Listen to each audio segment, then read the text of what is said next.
Ben, what was your... Broach it with the commission? We talked about it, well, we've talked about it, you know, probably just a few weeks ago during the bye week that I need to assess the program going on here. It's the white elephant in the room. We knew we had significant economics tied if there were to be a change, but I told her in fairness, this is the way I was going to view the program. And then I talked to her yesterday. Can you avoid these kind of buyouts in the future, or are they just part of the deal? I think it's the business model today. It may not be enjoyable, but I think it's part of the business model that, you know, the glamour of trying to win, sometimes programs want to win at all costs, but I think that the way we structured Chris's and his buyout, we're not guaranteed the full contract.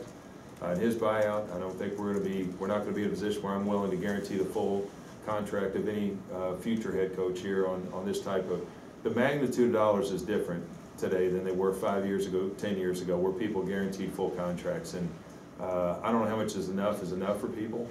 But I think that I also recognize I don't want to short the program. But that's a fine balance that I have in knowing how far I think the Louisville program should go, and what we have available that they should want. And if they don't want to be here and the buyout is the sticking point, then they don't want to be here. You know, it's as simple as that, that this is what we have to offer. I think it's a terrific package to offer, and that you know, if it's all about what their buyout is to leave on their terms or our terms, then we've got the wrong people. Can you give us a sense for how much you have put aside in your contingency fund? It's just a couple million or so this year that would be available out of the total contingency. The total contingency is a larger amount. It's about half of that I had set aside for rainy day fund, but it certainly wasn't targeted for this rain cloud. Vince, how much weight did you put in comments from the fans, whether it be in person, social media, leading up to this decision? Well, I don't know that I think that the fans certainly play an important role. They can be helpful today here. We have a lot of economics to overcome, and they can play a role in that. So all those that want to speak up and so forth, love to have their support today. This is a time you can help. But I think that, you know, I made my comments regarding how fans can also help in recruiting, and they can. And as we bring these recruits through here and do a crash course in the next couple weeks and what we're trying to get done, they can be helpful. As I say, they can be tiebreakers in the process. But, you know, I think about, you know, what gets those fans excited and what gets those fans wanting to support this program, as much as there's cynical remarks and things that happen. That's just going to happen. That's just part of it. I don't know that I sit there and read all those to come to a decision. I look at what's happening on the field. There's a lot of statistics that back up what I see on the field, and then you got to have intuition as an AD as to whether a change is really going to move this in the right direction, and that's on me. You know, I know it's a big decision. I know it's a big economic decision. I don't take it lightly, but I think I've studied it long enough to understand today is the right time to make that change. The recruits that are currently committed, how do you handle the holding those scholarships, or do you leave it to the next coach? I mean, signing day is what, a month away? Yeah, I mean, I'd say it's similar to what happened to basketball. Again, I'm keeping the reference that, but it's recent history. I mean, I stay in touch with what's happening. Today I'm recruiting our current players. You know, right? I mean, I think that's much like basketball and going through the end of the season, the ACC basketball tournament. I feel like we're in a similar mode. I want to recruit the current players and let them be clear on what we're trying to get accomplished. Why they came here is still intact, and their expectations can still be met, while our expectations of the program can still be met.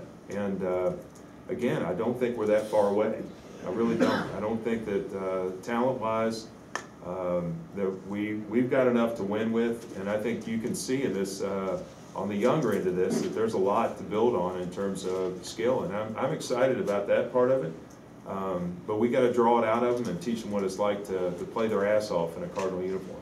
Based on this recruiting the current players, do you think you're winning that argument after your first meeting with them this afternoon? Yes. Did you or anyone else in the department investigate the option to fire Bobby for cause? No. Did you meet with the other 4 individuals who were fired individually, or did? Yes, individually. Is it observed those? I mean, he's got 3, his son and 2 son-in-laws, and then nepotism thing's been brought up. Moving forward, would there be any problem with another coach coming on if they want to hire someone in their family on their staff? Do you see that as a problem, or do you feel like what you put in place will kind of take care of. Nice bait, Ken.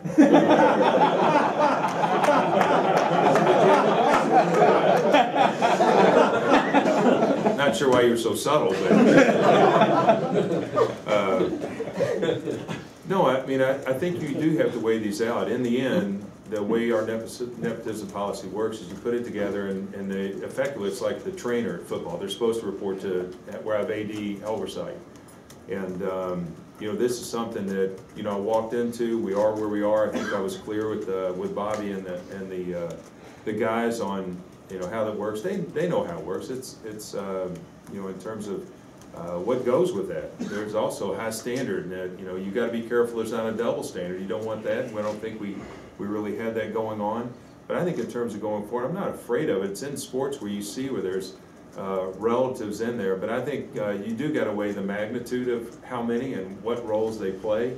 And but I'm more interested in stacking up our staff's experience and qualifications against those teams we're competing with and how we're going to compete for a national championship. And I think that's is important to me, and whether they are capable and have a resume to be a part of the local football staff or any coaching staff here. As you are now into this job, how important is a successful football program to this entire athletic program, having fans in the seats every Saturday for every game?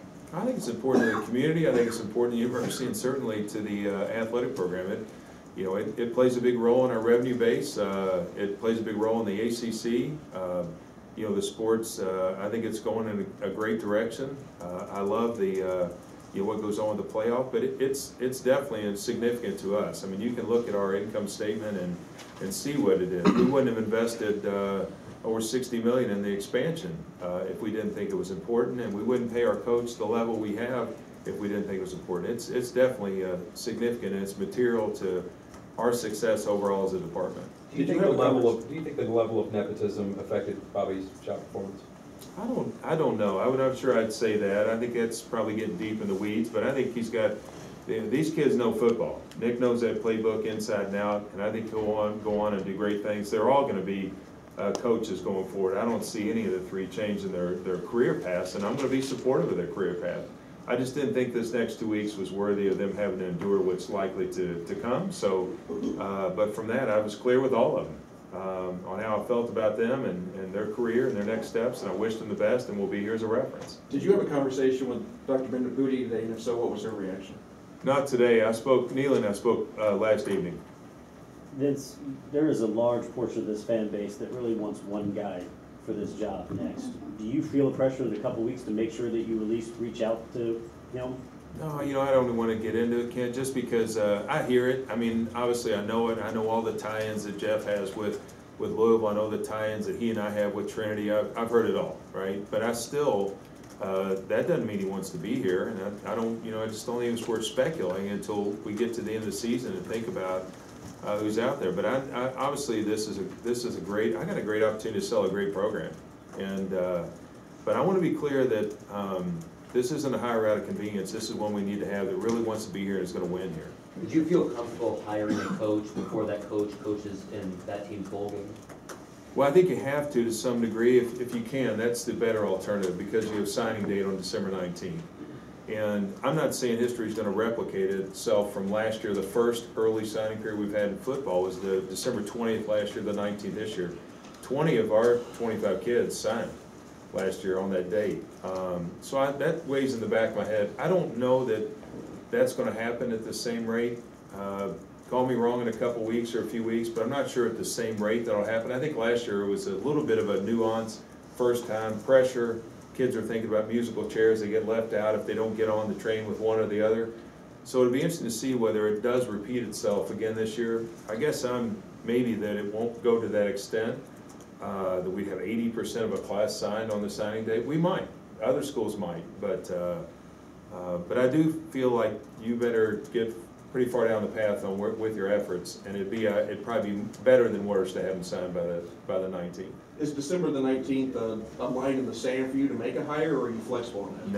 No, I don't want to pin myself to a deadline. I think we just got to find that right, person, that right role, and this one is a little unique. That we weren't thinking about this. We thought, you know, Bobby was gonna be successful, be here a longer time, without a doubt, but I do have a list in mind. I think that, you know, we'll further vet that. I'll spend a little more energy on it, but not certainly have any intentions to get in anybody's way to another program until the appropriate time. As you observe the program, what were your impressions of the culture surrounding the football program? And did that weigh in on this decision at all? Well, I think if you know, want to say culture equals effort, there's something screwy going on there, because the effort wasn't what it's been historically. I've told the kids that. I'm not bashful about that. They can't hide from it. It's on film. So I think that, you know, whatever the root cause was behind that, it needed to go away. And I think that, you know, you rely on your coaching staff to get them to, you know, really, as I say, play better, improve their games, improve the guys' game across the line from you in practice. But I also want them to have a great time. I want them to have a good experience here. It's a great opportunity. I don't want to sell you guys on it as much as I will the recruits, but this is a terrific place. And they're really entitled to a lot of good stuff that I know they're grateful for, and we want to get another great crop behind the ones we've had in the last few years, and turn it around quickly. I know the work is still to be done, but what adjectives are you looking for in the next coach? What are you The really next looking coach, I mean, I think, you know, the energy, for sure, because it's going to take some energy to get in here where they are. The kids aren't going to just say, oh great, we got a new coach and I'm just going to work harder today. You know, their ability to relate to the kids. You know, I've got 5 kids between 15 and 23.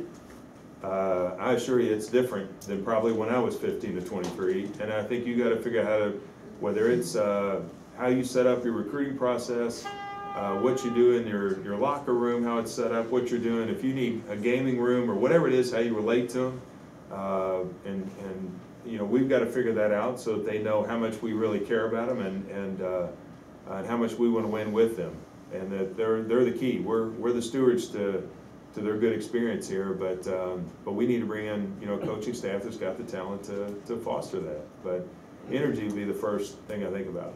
Thank you, everybody. Thank you.